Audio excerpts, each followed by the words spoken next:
Today I've been giving talks about this particular configuration of placing the Emperor in Bardo, placing the Hierophant, card numbered 5,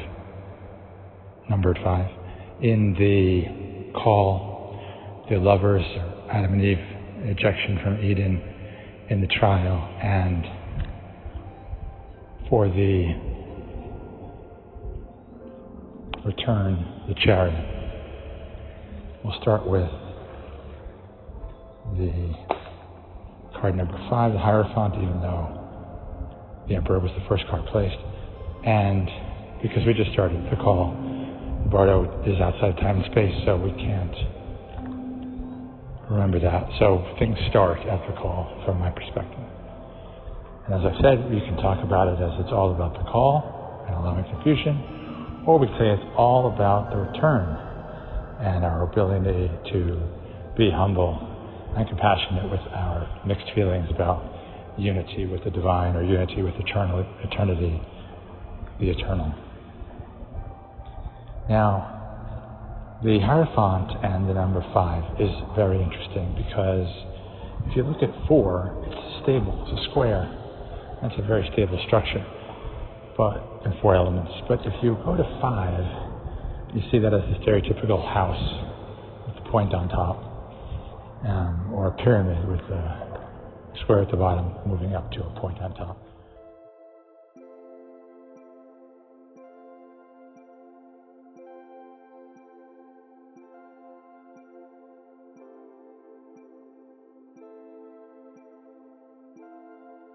Suddenly there's this 5.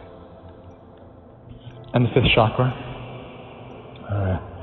our yearning toward truth, speaking the truth, and how easily hierophants, popes, religious leaders, spiritual leaders, and all of us can alter our words to serve some hidden or lower consciousness purpose, maybe not hidden, but some fear or desire, some conditional love, some image or condition that we want to have, some idea we have about control. And if we were speaking pure truth, then it wouldn't be about any of that. It wouldn't be about getting control. It wouldn't be about addressing a fear or desire. And so at the call, we want to allow confusion. And the hexagram that comes to mind for me is the Traveler, which also reminds me of the Fool, which we've placed in the call position before. And because I think there's this 5-oriented structure. You could even talk about the pentagon, right? This 5-oriented structure to have control over things.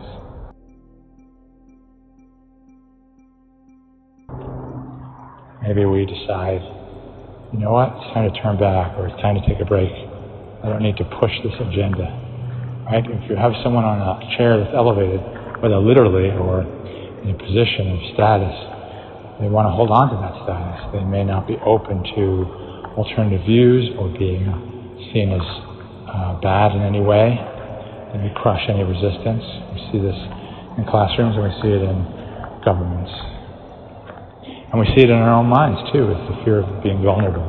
Vulnerable means the willingness to be wounded. And so someone who's brave enough to be a traveler knows it's going to be a rough road. Or it might be a rough road, and there's a willingness to deal with those bumps. Then we move to the lovers, which, as I've said, is quite amazingly positioned here in the trial, because I think their Adam and Eve's ejection from Eden is so, and having to toil the field, or whatever the phrase is, so representative of our trial in life, our summer in life, our day in life. So at the dawn, if we go out as a traveler, ready to experience some bumps, then even if someone gets us ejected, or our own minds get us ejected from unity, from peace, from abundance, or apparent abundance, we suffer trial, but the trial may be for us to deepen, to grow. And we see in spiral dynamics that it's the movement between yin-oriented and yang-oriented. So yang being stage 1 beige, stage 3 red, stage 5, and then stage 7 integral, Ken Wilber. And then The yin, stage 2, purple tribes. Stage 4, blue, religion, legal systems. Right makes right as opposed to might makes right. And then green is another yin. And often the challenge with these yin stages is they're all about us and them. Whereas the yang stages are also about us and them, but they're more interested in conquering and union because they are missing that yin component.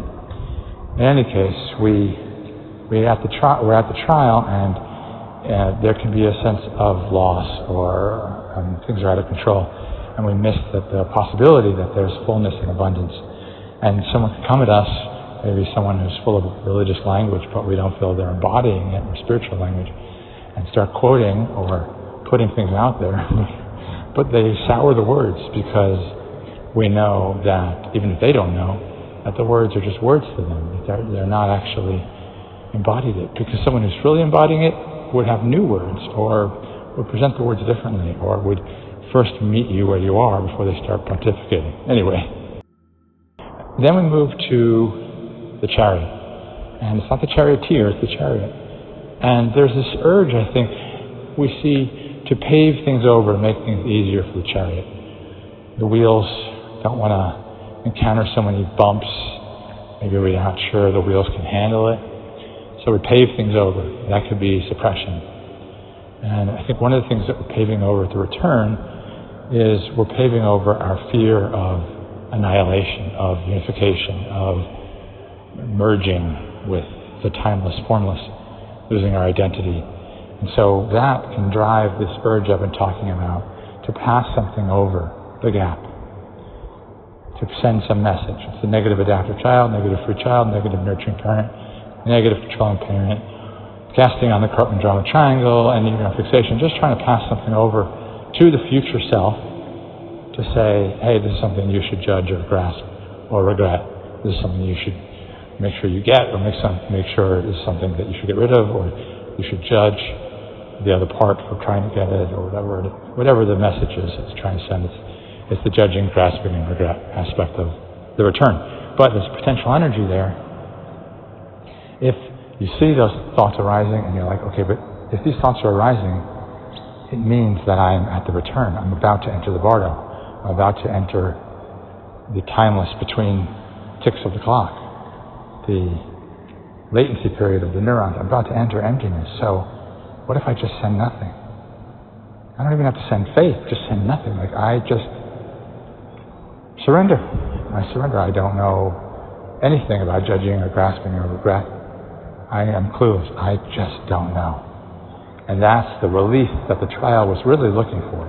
Yes, the trial wanted you to win, to you be seen as victorious, your self-image. But that's only the negative adaptive child, negative free child, enneagram fixation, or whatever it is, trying to fix its point. But really what you wanted deep down is just a cessation of the fight. Just to find peace. As I've mentioned earlier, this is the classic situation of the person who in high school has no friends or is lonely for a girlfriend, and then has this fantasy, and sometimes the fantasy comes true. They get on the football team, they become popular, and they think that's what they were after. But no, they were just after the cessation of this internal negative talk, and they were after the exiting from the tamasic state. Once they're in the rajasic state, playing football, having a girl, whatever it is, and this happens with adults too, when they get the job or the spouse or their possession, and then they find dissatisfaction because they weren't seeking the rajasic state. They were seeking the sattvic state. They were seeking the state of peace. And so in that final moment, and who knows when it's coming, but if you feel yourself judging, grasping, or full of regret, it probably is coming up any moment now, any second, any instant. That's your chance to say, oh, I just hand it over. I don't know. And that's what may hand beginner's mind and acceptance of confusion at the next call. If you hand anything else into the gap, any kind of agenda or attitude that you inherited at the trial, any kind of attachment, any kind of judging, grasping, if you hand that into the bardo, hoping it's going to come out at the call, may or may not come out at the call, or be revived when the neurons kick back up. But what is really being sent, the medium is the message. In other words, what's really being sent is resist what is, seek conditional self-love. That some kind of conditions need to be delivered. And so the new self arrives, clueless, inherits whatever the messages were, whether they are there or not. They may not even read what the former thought was, because there's so much other information coming at it. But what is remembered is this feeling that, oh, my last self, my former self, it perished, it died, it faded away, worried about judgment, or pushing a judgment. And so then that gets imposed onto God or other people, it gets projected. But I would say that we're giving it to ourselves. We're giving it to ourselves by not passing nothing into the bardo. And so that's the chariot, right? And the chariot is depicted with the charioteer, but I think it would have been more interesting to have nobody in that chariot, because it's not about the charioteer.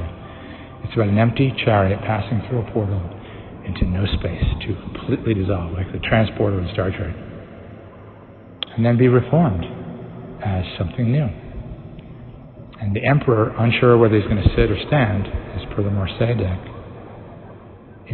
for me, is emblematic of this idea of, I don't know whether I should sit or stand. I really don't know.